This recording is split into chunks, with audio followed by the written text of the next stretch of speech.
Imagine the human body not as a silent object on a diagram, but as the main character in a long historical drama, walking through millennia while people argue over what exactly makes it alive,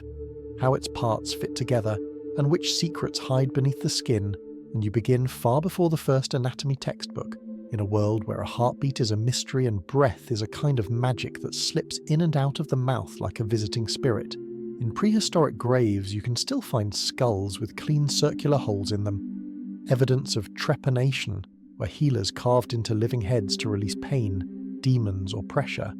And the smooth bone edges show that many of those people survived, walking around with open windows to their own brains long before anyone had a word for neurosurgery, while others were buried with careful placement of hands over chest or belly, as if even then there was a dim, solemn recognition that somewhere beneath those ribs or behind that still face, the essence of a person had once lived and now was extinguished. When the Nile floods predictably and Egyptian dynasties rise along its banks, priests of the embalming houses open bodies as part of a meticulously organized industry of the afterlife, and they slide their hands into the abdomen of the dead to lift out the liver, the lungs, the stomach, the intestines, drying them with natron and tucking them into canopic jars under the watch of falcon and jackal-headed gods. Yet they treat the brain with astonishing contempt, scrambling it with a hook through the nostrils and discarding it as waste, because for them the mind lives on the hot plains between the Tigris and Euphrates. Mesopotamian healers press fingers into the skin, watching how quickly it resumes its shape, an early test of hydration long before anyone names it, and they read livers of sacrificed animals, mapping fate onto the lobes and grooves of a reddish-brown organ that, in humans, will become the largest internal organ in the body, filtering blood, storing sugar, and quietly regenerating itself so effectively that even after losing a large portion of its mass, it can grow back toward its original size, a regenerative capability that later surgeons will exploit in transplants, dividing one person's liver so that it can serve two recipients, while scribes in clay tablets record ruptured bones and crushed skulls from city warfare, separating injuries to the middle of the head from those at the back of the head, recognizing that location matters in a structure where a blow to the temple can end life faster than one to the jaw. Yet those same cultures still think of sickness as a quarrel between human flesh and capricious spirits, so their observations, however sharp, are wrapped in incantations and offerings designed to soothe offended gods rather than microbes. Farther east, in the cities of the Indus and along the Ganges, early Indian physicians begin to dissect not humans, but animals, with a kind of measured curiosity, and over centuries the texts that will be crystallized into Ayurveda describe channels in the body, the nadis, through which vital breaths move, a conceptual cousin of circulation that coexists with real, careful notes on things like fractures, dislocations, and the stages of fetal development. And in the Sushruta Samhita, you encounter instructions for surgery. In ancient China, physicians palpate the radial artery at the wrist with an almost musical sensitivity, teaching students to distinguish dozens of qualities in a pulse, floating, slippery, wiry, long before anyone in the West thinks of the heartbeat as a measurable phenomenon, and their concept of meridians draws invisible lines along which needles will be placed for acupuncture, lines that do not match the physical paths of nerves or blood vessels, yet often intersect major nerve bundles and muscle planes, inadvertently exploiting modern neurophysiological mechanisms of pain modulation and endorphin release, even as their classical texts speak of qi, yin, and yang instead of sodium channels and neurotransmitters. The body in this tradition is porous to the environment, seasons entering and exiting like invisible winds, and though they do not carve open cadavers, their repeated meticulous palpation and pulse taking form a kind of external anatomy, a mapping of function onto surface that still guides millions of treatments today. When Greek philosophers begin arguing in the agora, the body enters a new kind of conversation, one that tries to separate myth from mechanism. And in Hippocratic writings, you find case histories that read like early clinical notes, describing patients who cough blood, lose speech, or become paralyzed on one side, recognizing that symptoms cluster in patterns tied to specific regions of the body, even though they explain these patterns in terms of four humours: blood, phlegm, yellow bile, and black bile, whose balances or imbalances supposedly dictate temperament and disease. Yet even as they misjudge the fluids, They accurately note that in Alexandria, under Hellenistic rulers who briefly allow what most of the ancient world forbids, physicians like Herophilus and Erasistratus perform systematic dissections of human cadavers, and perhaps even vivisections on condemned criminals, mapping nerves and distinguishing them from tendons, tracing some to the spinal cord and others to the brain. And they name the duodenum, describe the convolutions of the cerebral cortex, and realise that arteries and veins differ in thickness and resilience, though they still think arteries carry a fine, airy substance called pneuma instead of blood, because when they cut a dead artery it is empty, its contents collapsed, having drained away with the last heartbeat. Herophilus reputedly measures the pulse with a water clock, giving tempo to the throbbing of arteries, an early step toward quantifying vital signs, while Erasistratus suggests that the heart's valves keep flow moving in one direction, hinting at the logic of circulation that William Harvey will fully articulate almost 2,000 years later.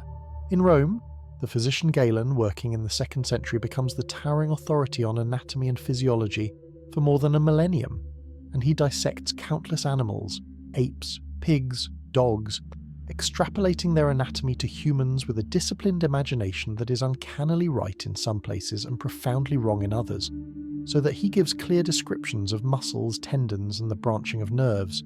but insists that blood passes from the right to the left side of the heart through invisible pores in the interventricular septum, and that as the Western Roman Empire decays and its libraries fragment, much of Galen's Latin output disappears from European hands, but his Greek works are translated and critically examined in the flourishing, scholarly centres of the Islamic Golden Age, where figures like Rhazes and Avicenna compile vast medical encyclopedias that refine and sometimes gently challenge earlier doctrines, noting, for instance, that diseases can spread by minute bodies that pass from one person to another, proposing quarantines for certain illnesses centuries before bacteria will be seen through a lens, and describing the contagious nature of smallpox and measles with clinical precision. Avicenna discusses nerves that emerge in pairs from the brain and spinal cord, a classification that prefigures the cranial and spinal nerve schemes of modern anatomy, and he gives careful attention to the eye, noting the layered structure of the cornea, lens, and retina, while oculists in this period perform couching for cataracts with metal instruments designed for the purpose, turning the milky lens aside so that light can once again fall on the photoreceptor-rich tissue at the back of the eye, a crude but sometimes effective manipulation of human optics made centuries before anyone knows that rods and cones convert photons into electrical patterns that traverse the optic nerve to the visual cortex. Medieval Europe, wary of disturbing the dead and bound by fragmented theological and legal constraints, allows few dissections for centuries, so knowledge of internal anatomy stagnates under repeated copying of Galenic texts. With errors prolific, when Andreas Vesalius arrives in 16th century Padua as a young professor of surgery and anatomy, he refuses to sit aloof from the corpse, instead taking the scalpel himself, peeling back skin, fascia and muscle, lifting organs with his own hands and comparing what he sees against Galen's descriptions, and in 1543 he publishes De Humani Corporis Fabrica, a lavish, woodcut illustrated atlas of the human body, where skeletons stand like melancholic philosophers against rolling landscapes and layers of muscle, are peeled away like garments in an anatomical striptease that reveals a marvel of structural engineering. 206 bones in the adult skeleton, linked by movable synovial joints lined with smooth cartilage and lubricated by viscous synovial fluid that allows femur to roll in acetabulum and humerus to pivot in glenoid, so that you can run, throw, and dance while keeping articular surfaces from grinding to chalk.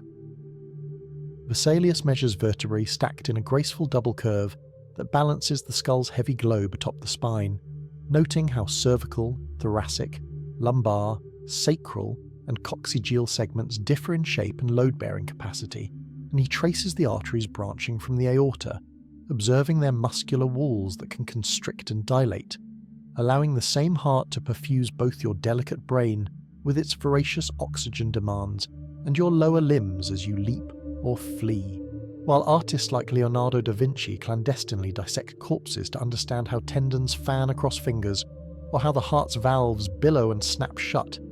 filling notebooks with cross-sections of skulls, embryos in utero, and spiraled cochlea long before. In the early 17th century, William Harvey, armed with a careful mind and a willingness to count and calculate, studies beating hearts in cold-blooded animals and ligates veins and arteries in the arms of his patients, watching how veins swell below a tourniquet while arteries throb above it, and he estimates that if the liver were continually manufacturing new blood, only to be consumed by tissues as Galen proposed, it would have to produce an absurd volume every hour, more than can be plausibly derived from ingested food. This arithmetic, combined with his observations of valves ensuring one-way flow in veins and the heart's powerful contractions, leads him to conclude that blood circulates in a closed loop, driven by the heart from left ventricle through arteries to the periphery, then returning via veins to the right side and passing through the lungs before reaching the left again. A systemic revolution in understanding that means every person carries within them not a sluggish reservoir of fluid, but a dynamic river of about 5 litres, whose erythrocytes complete a circuit from heart to toe and back in under a minute at rest and far faster under exertion, ferring oxygen on iron-containing hemoglobin molecules that turn bright red when saturated and darker when deoxygenated. Yet Harvey cannot see how blood crosses from arteries to veins, because the microscopes of his day are too crude, and it will take Marcello Malpighi, focusing on the translucent tail of a living frog in the late 17th century, to spy capillaries, tiny vessels narrower than a human hair, where red blood cells squeeze through single file, bridging the gap Harvey postulated, and revealing that when Robert Hooke looks at a slice of cork through his compound microscope and sees tiny box-like compartments he calls cells, he unknowingly gives a name that will later apply to every living unit in the human body, from the epithelial cells lining your intestines to the cardiomyocytes rhythmically contracting in your heart. And Antony van Leeuwenhoek, with his meticulously ground lenses, peers at blood, sperm and dental plaque, spotting spermatozoa wriggling with flagella, erythrocytes as tiny discs, and swarming animalcules that we now recognise as bacteria, though he has no idea that similar microorganisms colonise the human gut in numbers that vastly exceed the total count of cells in the heart or liver. Those early glimpses foreshadow a realisation that the average human body houses trillions of microbes, more microbial cells than human cells by some estimates, forming a microbiome that influences digestion, immunity, and even mood, so that the body is less a solitary organism and more an ecosystem, where streptococci, Bacteroides and lactobacilli negotiate cohabitation with our own tissues,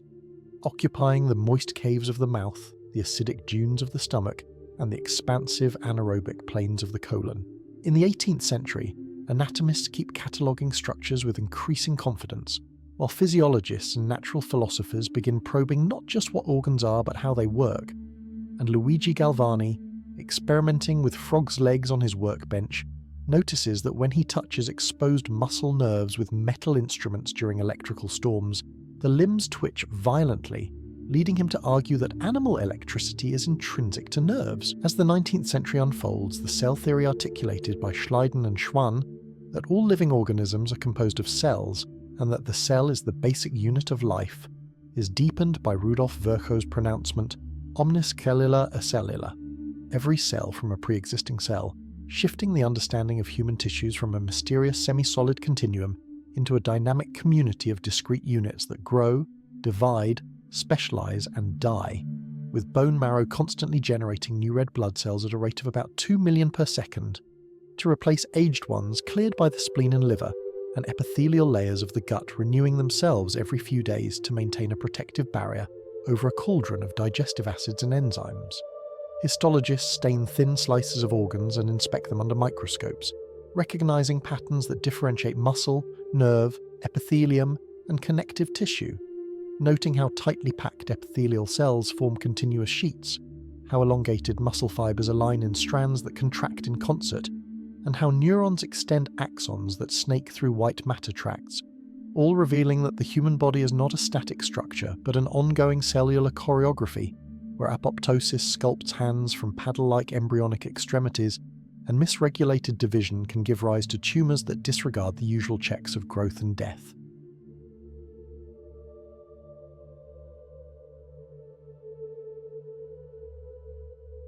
While surgeons still operate without anaesthetic at the start of the 19th century, racing against agony as their patients scream and thrash, the discovery and adoption of ether and chloroform anaesthesia in the 1840s and 1850s suddenly make it possible to cut, saw and probe in relative calm, opening the way for more deliberate and intricate operations on the abdomen, thorax and skull, and Joseph Lister's introduction of antiseptic techniques using carbolic acid in the 1860s transforms surgery from a desperate last resort often ending in fatal infection into a disciplined craft where careful hand-washing, sterilisation of instruments and clean dressings dramatically reduce sepsis, a reflection of the growing acceptance of germ theory as articulated by Pasteur and Koch. These advances allow surgeons to explore and sometimes correct internal catastrophes that would once have been fatal, such as perforated ulcers eroding through the stomach wall, obstructed bowels twisted on their mesentery, and ovarian cysts ballooning with fluid, all of which presuppose detailed anatomical maps that include the layered muscular tube of the gastrointestinal tract, whose esophagus propels food with peristaltic waves into a J-shaped stomach that secretes hydrochloric acid strong enough to dissolve iron nails over time, while its own mucosa is protected by a thick layer of bicarbonate-rich mucus and rapid cell turnover, and the small intestine, with its villi and microvilli, increases its absorptive surface area to something comparable to half a badminton court, making it an extraordinarily efficient interface between ingested materials and blood.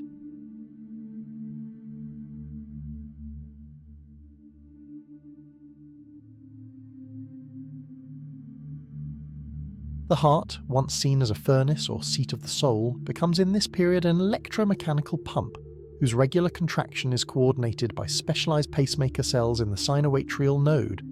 cells that spontaneously generate rhythmic depolarizations due to the interplay of ion channels, creating a heartbeat that in a typical adult at rest fires around 60 to 80 times per minute, amounting to approximately 100,000 beats a day and roughly 3 billion over a lifetime of 80 years, each beat ejecting about 70 millilitres of blood into the aorta, so that in a single day, the heart pumps around 7,000 to 8,000 litres, more than enough to fill a small tanker truck. Willem Einthoven's invention of the string galvanometer in the early 20th century allows him to record the electrical activity of the heart as an electrocardiogram, translating microscopic ionic fluxes across cell membranes into macroscopic deflections on graph paper, revealing the familiar P, QRS and T waves that indicate atrial depolarization,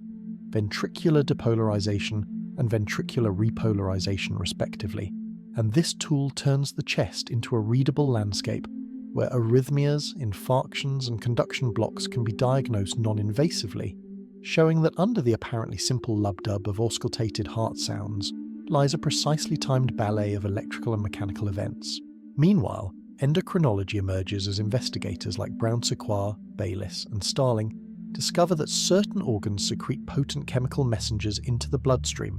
hormones that can act at a distance to regulate metabolism, growth. The 20th century brings not only increasingly sophisticated imaging of living bodies, X-rays that reveal bones as ghostly white shadows, CT scans that stack these into three-dimensional slices, and MRI machines that treat hydrogen atoms as microscopic compasses whose alignments in magnetic fields can be coaxed into showing soft tissues in exquisite detail. But also a revolution in molecular understanding, as DNA's double helix is modelled by Watson and Crick on the basis of Franklin's X-ray diffraction patterns, revealing that the instructions for constructing every protein in the human body are encoded in sequences of 4 nucleotides arranged along chromosomes that reside in the nuclei of nearly every cell. Human cells possess 23 pairs of chromosomes, with around 20,000 to 22,000 protein-coding genes, yet the complexity of our form and function arises not just from gene count, but from intricate regulation, alternative splicing, post-translational modifications, and epigenetic marks such as methyl groups attached to cytosines that influence which genes are turned on or off in a given tissue at a given time, meaning the same genome can produce neurons branching in the cerebral cortex, keratinocytes forming toughened layers in the epidermis, and osteocytes embedded within the mineralized matrix of bone, each lineage embodying a different interpretation of the same genetic script shaped by developmental cues and environmental signals. The skin, which earlier generations treated mainly as a covering to be cut through, is reappraised as a complex organ in its own right, the largest in the body by surface area and mass, comprising the stratified squamous epithelium of the epidermis, the supportive connective tissue of the dermis, and the insulating adipose of the hypodermis, together forming a barrier that keeps roughly 60% of your body weight in water from evaporating away, while at the same time serving as a sensory array studded with receptors for touch. Hair, once a modest subject of vanity and social signaling, is understood as keratinized filaments produced by follicles that cycle through phases of growth, regression, and rest, influenced by hormones like androgens and by age, which is why scalp hair can grow for years and reach impressive lengths, while eyebrow and eyelash hairs remain short, their follicles shifting into rest phase more quickly. Each hair shaft contains layers of keratin protein-rich cells arranged to confer flexibility and strength, and the shape of the follicle, round, oval, or flat, along with the distribution of keratin and air spaces in the cortex, contributes to whether hair appears straight, wavy, or curly, while the erector pili muscles attached to follicles contract under sympathetic nervous system stimulation, making hair stand on end and producing goosebumps, an evolutionary vestige of piloerection that once would have fluffed up the fur of our distant ancestors for insulation or threat displays, but in modern humans chiefly marks moments of cold or intense emotion, without offering much actual warmth. Underneath the skin, the musculoskeletal system reveals a level of mechanical sophistication refined by evolutionary pressures over hundreds of millions of years, with about 600 skeletal muscles attached to bones through tendons that transmit contractile forces to produce movement, stabilize joints, and generate heat, while their fibers are organized into motor units controlled by alpha motor neurons emerging from the spinal cord. Each motor unit consists of a neuron and the muscle fibers it innervates, and their sizes vary widely. The bones themselves, far from being inert scaffolding, continuously remodel through the coordinated activity of osteoclasts that resorb mineralized matrix and osteoblasts that lay down new collagen and calcium phosphate, a process influenced by mechanical loading,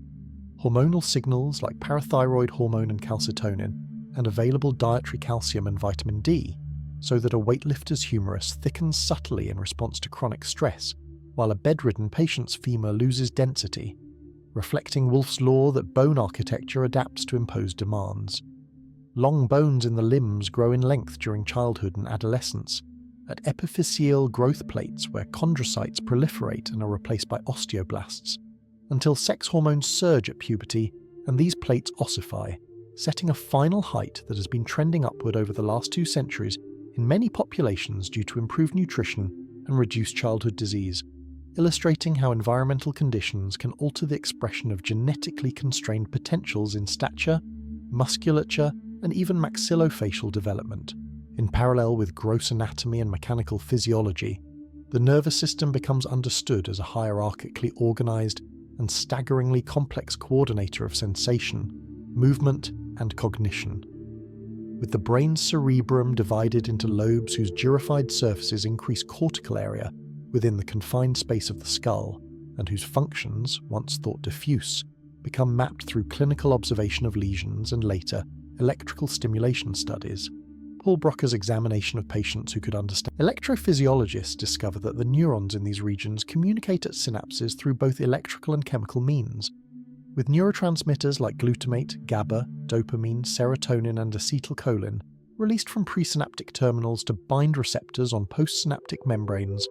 altering ion flows and thereby modulating the probability of action, potential generation, so that a single cortical pyramidal neuron receiving tens of thousands of inputs integrates this barrage of excitatory and inhibitory signals through its dendritic arbor and decides, on the scale of milliseconds, whether to fire its own spike down a meter-long axon to influence distant targets. The remarkable plasticity of these synapses, whereby repeated activity can strengthen or weaken connections through mechanisms like long-term potentiation or depression, provides a substrate for learning and memory, meaning that every skill you acquire, from riding a bicycle to reciting poetry, corresponds to subtle distributed changes in the efficacy and structure of synaptic networks, with dendritic spines growing, retracting, or reshaping as experiences are etched into the living tissue of your brain. Sensory systems transduce external energy forms into neural codes with astonishing sensitivity and dynamic range. The human eye focuses light through a cornea that provides most of the refractive power and a crystalline lens that fine-tunes focus, by changing shape under the pull of ciliary muscles, projecting images onto a retina where rod photoreceptors, about 120 million in each eye, respond with extreme sensitivity to dim light, and cone photoreceptors, about 6 million per eye, mediate colour vision and high acuity in brighter conditions, with 3 cone types tuned to short, medium and long wavelengths of light. The signals from these photoreceptors pass through bipolar and ganglion cells, undergoing an initial processing such as edge detection through lateral inhibition, before exiting the eye via the optic nerve, which carries them to the lateral geniculate nucleus of the thalamus and then to the primary visual cortex, where neurons respond to specific orientations, motion directions and spatial frequencies, so that the simple act of recognizing a friend's face involves a vast transient coalition of firing patterns across multiple cortical areas, integrating local contrasts, shapes, colors, and stored memories.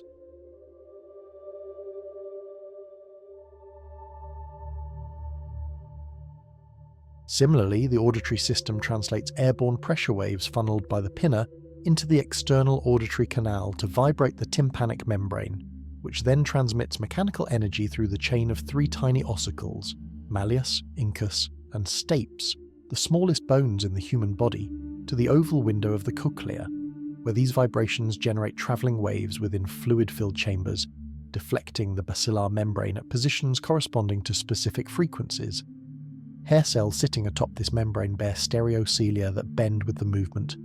opening mechanically gated ion channels and converting mechanical deformation into receptor potentials that trigger neurotransmitter release onto auditory nerve fibers, encoding sound as trains of spikes whose timing and intensity patterns allow the brain to reconstruct pitch, loudness, and spatial location so that you can distinguish a whisper from a shout, a violin from a trumpet, and a sound approaching from behind from one receding to your left, all with microsecond temporal precision in neuronal firing. Taste and smell, once dismissed as low senses, reveal their deep integration with survival and memory, as taste buds on the tongue and soft palate house receptor cells for 5 primary taste modalities: sweet, sour, salty, bitter, and umami, while olfactory receptors in the nasal epithelium, numbering around 400 functional types in humans, bind volatile molecules and send their axons through the cribriform plate of the ethmoid bone to synapse and glomeruli of the olfactory bulb, forming combinatorial codes that the brain interprets as distinct odours. This chemosensory input projects not only to neocortical areas, but also directly to limbic structures like the amygdala and hippocampus, explaining why a faint aroma of a childhood dish can unleash a flood of autobiographical memories with a vividness unmatched by most visual cues, and why the loss of smell, as occurs in some viral infections or neurodegenerative diseases, can be both a diagnostic clue and a profound diminishment of daily experience.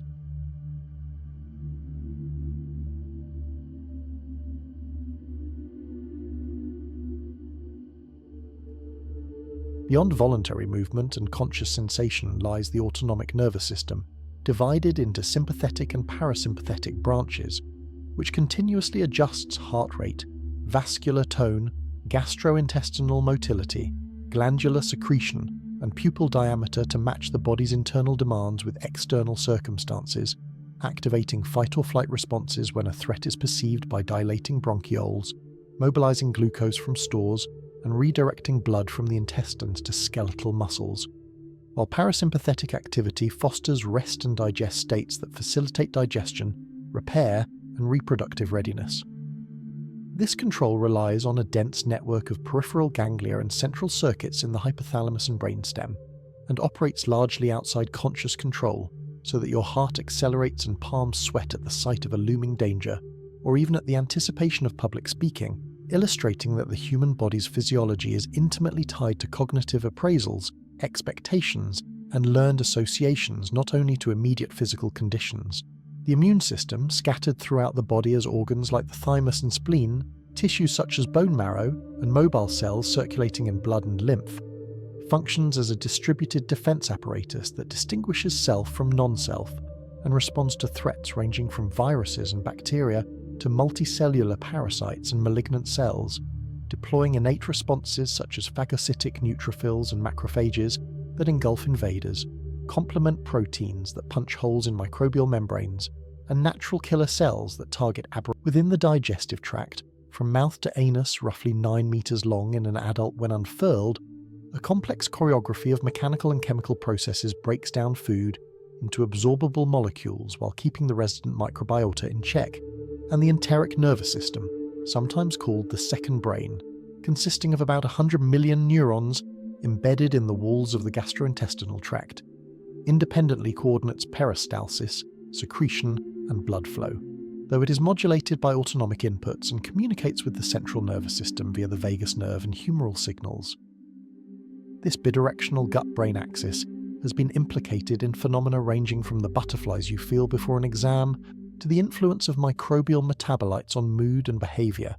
as certain gut bacteria produce neurotransmitter precursors or short-chain fatty acids that can affect systemic inflammation and possibly brain function, leading to research into how diet, antibiotics and probiotics might alter not only digestion, but also mental health. The kidneys, paired bean-shaped organs situated retroperitoneally, quietly filter about 180 litres of plasma per day through approximately 1 million nephrons each,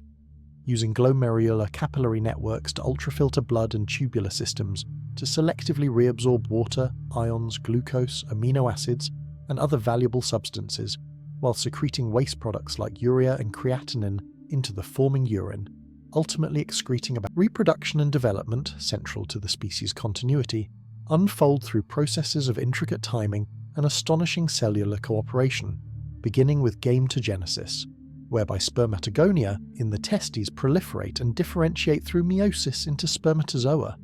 each bearing a haploid set of 23 chromosomes, and equipped with an acrosome containing enzymes to penetrate the egg's protective layers, while oocytes in the ovaries arrest in preface of meiosis to eye before birth and are then recruited cyclically after puberty under the influence of follicle-stimulating and luteinizing hormones, resuming maturation so that usually one ovum per cycle is released into the fallopian tube. Fertilization typically occurs in the ampulla of the tube, where capacitated sperm navigate chemotactic cues and bind to the zona pellucida of the oocyte, triggering acrosomal reactions and eventual fusion of plasma membranes, leading to a rapid cortical response that prevents polyspermy and the completion of meiosis II in the egg, after which the male and female pronuclei merge to restore the diploid complement, forming a zygote that begins cleaving divisions as it journeys toward the uterus. Implantation in the uterine endometrium establishes a direct dialogue between embryonic and maternal tissues,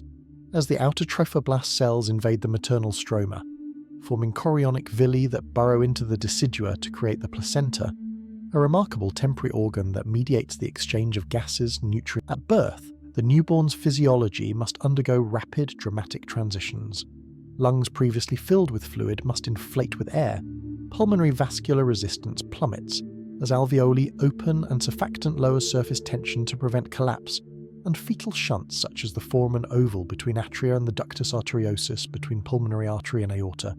close functionally as blood flow patterns change, redirecting output to the now functioning pulmonary circuit. The neonate's liver begins independent conjugation of bilirubin, its intestines colonize with microbes from the mother and environment, and its brown adipose tissue, rich in mitochondria, generates heat through non-shivering thermogenesis to maintain body temperature,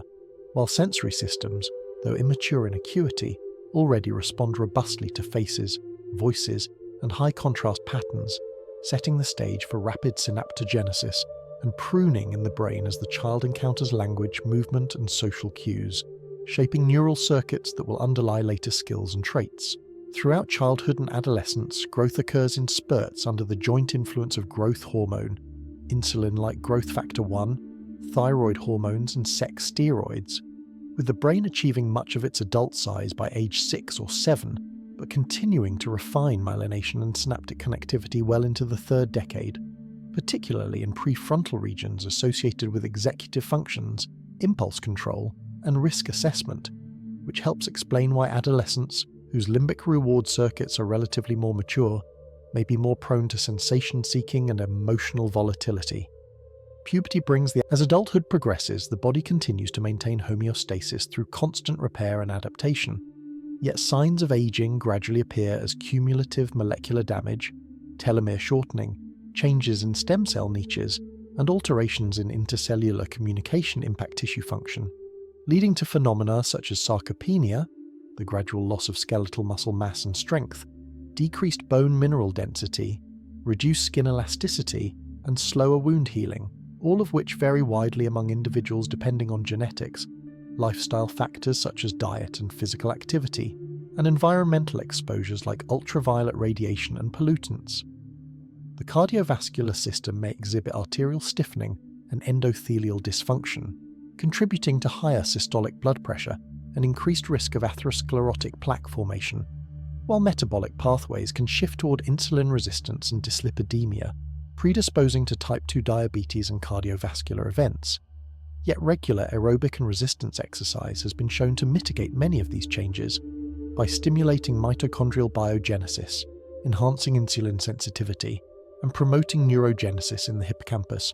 highlighting the body's capacity for plasticity and resilience even in later decades. At the microscopic level, aging influences the immune system, producing immunosenescence characterized by diminished naive T-cell output due to thymic involution, accumulation of memory T-cells skewed towards certain antigens, and reduced B-cell diversity, alongside a chronic low-grade inflammatory state dubbed inflammaging, in which elevated pro-inflammatory cytokines contribute to the pathogenesis of age-related diseases such as atherosclerosis, Alzheimer's disease, and osteoporosis, linking the ancient defensive apparatus of immunity to degenerative conditions of late life. In parallel, proteostasis networks that normally maintain protein folding and clearance via chaperones, the ubiquitin proteasome system, and autophagy become less efficient, allowing misfolded proteins to aggregate, as in the beta-amyloid plaques and tau tangles of Alzheimer's, or the alpha-synuclein aggregates of Parkinson's, though not everyone with such pathologies develops clinical symptoms, underscoring the complexity of interactions among genetic susceptibility, environmental stresses, and compensatory mechanisms in determining functional outcomes.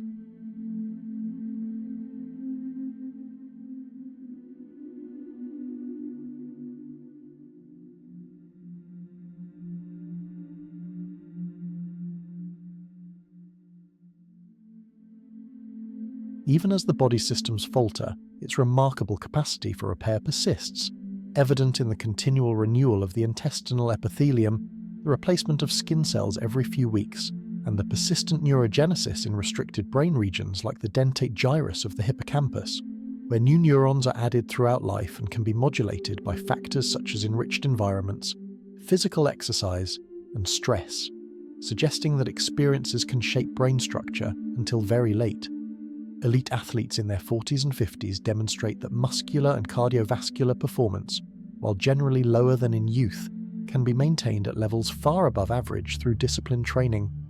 while cognitive scientists observe that crystallized intelligence, knowledge and vocabulary often remain stable or even improves with age, even as processing speed and certain aspects of working memory decline, painting a nuanced portrait of aging not as a uniform decay, but as a rebalancing of strengths and vulnerabilities within the organism. Modern technology, from endoscopy that allows cameras to traverse the esophagus and intestines,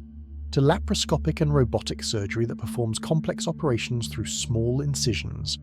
to functional MRI that visualizes changes in blood flow correlating with neural activity, has turned the opaque human body into something that can be observed in vivo with unprecedented detail, revealing dynamic processes that previous generations could only infer from post-mortem findings.